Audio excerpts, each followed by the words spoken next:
এখন এই নত কোনো কিছু নাই তার ভিতরে, তাইতে গান গাওয়া ছেড়ে দিয়ে বসে আছিলাম ঘরে।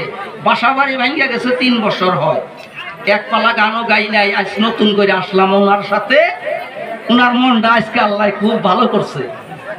আমি একটা পেঁচ মারছি, এই যে একটা পেঁচ মারলাম, এই পেঁচে দেখলাম বিভিন্ন সরকারের সাথে গান গাইছে। গানের তাল ঠিক আছে কি নাই তাই ট্রাই করে দেখলাম প্রথমে, তবে দেখলাম তা কিছু লক্ষ্য করে সবই তাল তুল ঠিক আছে, কিন্তু একটা জিনিস খালি ঠিক নাই। কোন জায়গার প্রশ্ন কোথায় পড়ে, এই জিনিসগুলোর একটু সিরিয়াল কম আছে। আমি ওনার কাছে বলেছিলাম কয়টা প্রশ্ন, আমি ধরা বান্ধা 4টা প্রশ্ন রেখে দিয়েছিলাম, আর একটা তো গানেই জব দিব। সম্পূর্ণ জমি হয়েছে, কিন্তু একটা জব হয় নাই। শোনো বাসাতন সরকার, গান গাও বংশগল, আপত্তি নাই। আসামের কোনাকাঙ্ক্ষীতেও তুমি বাসাতনের নাম আছে, কিন্তু দেশে গাড়ি মানুষে তোমারে আমারে নাম আনতে পারে।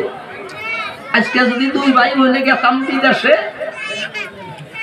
আমাকে 2 জনের পাশে ভক্ত কমের কমে 50 জন ঘুরতো ভক্ত, তারা গানের ভক্ত। তাই বলি তোমার কাছে হয়ে যায় শক্ত। এই যে তুমি যে কথাটা রাইখে গেলা, 4টা রিশান প্রশ্ন করছিলাম, এখান থেকেও জাগাইয়া দিছিল।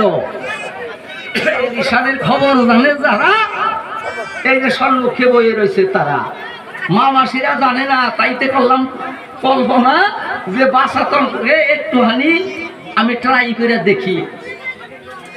মেয়ে হয়ে পুরুষের পালা নেওয়া অত সহজ কথা না।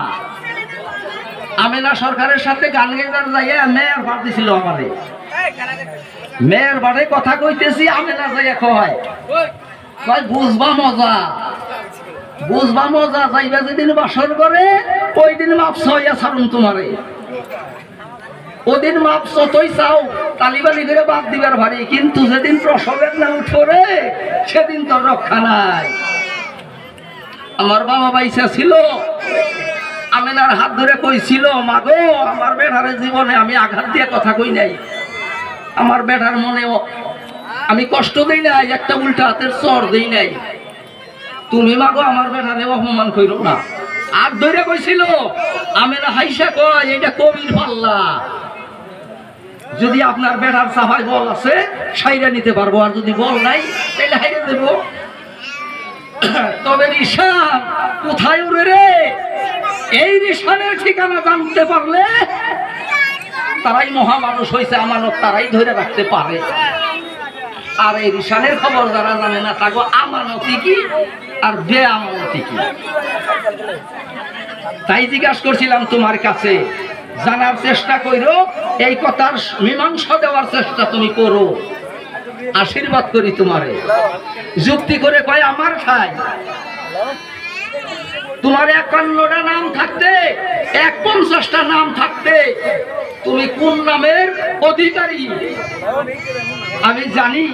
আমি যখন ছোট্টবেলায় জন্ম হয়েছি, আমার নাম ডাকতে ডাকতে ডাকতে ডাকতে 50টা পর্যন্ত আমার নাম ডাকছিল। কোন ডাকে আমার দয়াল, আমার রাম, কোন ডাকেই পছন্দ করে নাই, কোন নামেই পছন্দ করে নাই।